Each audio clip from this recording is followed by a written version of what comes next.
선관위와 민주당 간의 부당거래 의혹을 적극 수사해야 합니다. 안녕하십니까. 자유통일당 여성 최고위원 주옥순입니다. 최근 선거관리위원회의 고위 직원 자녀 특혜 채용이 온 국민으로부터 분노를 사고 있습니다. 사퇴한 선관위 전 사무총장의 자녀는 선관위 직원들 사이에서 세자로 불리기도 했다는 보도가 있었습니다.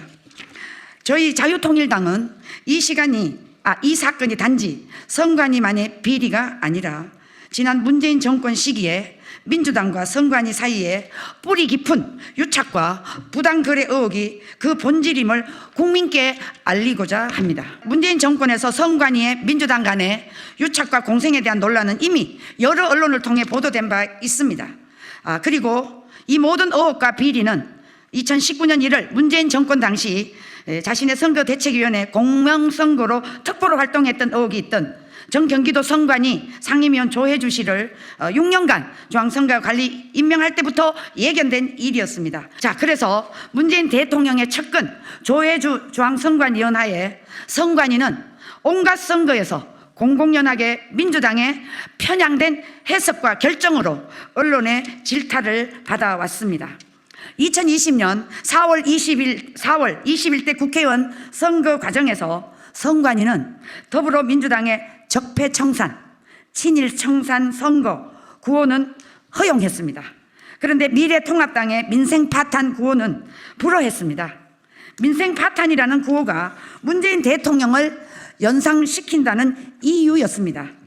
2021년 1월 8일 선관위는 김어준, 주진우 등이 진행한 TBS 교통방송이 유튜브 구독자를 모집한다는 명목으로 민주당의 기호인 숫자 1번을 내세운 일합시다 캠페인이 사전운동에 해당되지 않는다고 결정했다가 여론의 문매를 맞았습니다. 당시 출연자들은 민주당의 당 색깔과 유사한 파란색의 숫자 1번을 모두 들고 있었습니다. 이 캠페인은 국민 항의로 중단됐습니다. 자, 선관위는 지난 대선 과정에서 반윤석열 현수막에 대해서는 사용 가능 통보를 했습니다. 당시 더불어민주당은 윤석열 후보에 대해 살아있는 소위 가죽을 벗기는 세력, 신천지 비호 세력, 술과 주술에 빠졌다, 청와대를 굿땅으로 만들 순 없습니다, 이런 문구를 담은 현수막을 제작했습니다. 선관위는 특정 후보에 대한 반대 입장이 명시적이지 않다면서 이 같은 더불어민주당 현수막 문구를 허용해 주었습니다. 하지만 그런 선관위는 국민의힘의 투표가 윗선을 이깁니다. 투표가 무능을 이깁니다. 투표가 내로남불을 이깁니다 라는 구호의 현수막은 불허했습니다. 특정 정당과 후보를 연상시킨다는 이유 때문이었습니다. 자, 이런 사례는 이것뿐만이 아닙니다. 문재인 정권 하에서 선관위의 민주당 유착 행위를 모두 고발하자면 몇 시간이 필요할 정도입니다.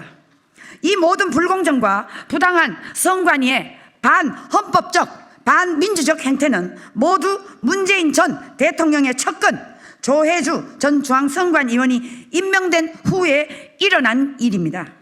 따라서 검찰과 경찰은 문재인 민주당 정권이 선관위 오랜 세습 고용 특혜 비리를 이용해서 불법 부당하게 선관위를 자신들의 수족으로 삼는 것은 아닌지 적극 수사해야 하는 것입니다. 자, 민주당에 묻습니다. 왜 민주당은 2023년 선관위가 감사원의 특혜 비리 감사를 거부할 때 선관위를 두둔했던 것입니까? 왜 언론들은 이를 두고 민주당과 선관위가 공생관계라는 비판 보도를 하게 된 것입니까? 민주당은 선관위의 장시간에 걸친 조직적인 고용세습 비리를 알고 있었으면서도 이를 법과 정의의 심판대에 세우기보다는 약점으로 이용해 선관위를 자기 편으로 부당하게 이용한 것은 아닙니까? 묻고 싶습니다. 왜 이런 엄청난 비리가 윤석열 정부에서는 밝혀지고 지난 민주당 문재인 정부에서는 밝혀지지 않는 것입니까? 민주당이 무능했거나 아니면 선관위와 부당거래를 하지 않았다면 설명할 길이 없는 것입니다. 이에 저희 자유통일당은 엄중하게 민주당과 그리고 국민의힘 그리고 윤석열 정부에 촉구합니다. 지금 당장 민주당은 국민 앞에 선관위와 유착과 공생 그리고 부당거래를 모두 자백해야 합니다. 윤석열 정부는 선관위가 자신의 부패와 비리 처벌을 면하기 위해 민주당 문재인 정권과 부당한 거래나 유착을 한 사실이 없는지 철저하게 수사해야 합니다. 마지막으로 국민의힘은 선관위의 불법 비리와 민주당과의 유착 의혹 진상규명에 신속하게 국정조사를 발의해야 합니다. 한 사람은 속일 수 있어도 많은 이들을 속일 수는 없습니다. 특히 국민들은 속일 수가 없는 것입니다. 선관위의 이러한 비리와 민주당과의 유착이 끊임없이 부정선거론으로 힘을 실어주게 되는 이유입니다. 백보 천보를 양보해서 부정선거가 없었다고 해도 선관위가 민주당과 결탁해서 부당거래와 유착 공생으로 선거 관리를 했다면 그 자체로 주권자를 무시하고 헌법을 위반한 거대한 부정선거가 아닐 수 없습니다. 자유통일당은 주권자 국민의 편에서 끝까지 이 사건의 배후에 대한 진실규명을 위해 투쟁할 것을 국민 여러분께 약속을 드립니다. 2024년 5월 16일 자유통일당 당원을 대표하여 주옥순 여성 최고위원이 여러분들에게 알려드렸습니다. 네, 감사합니다.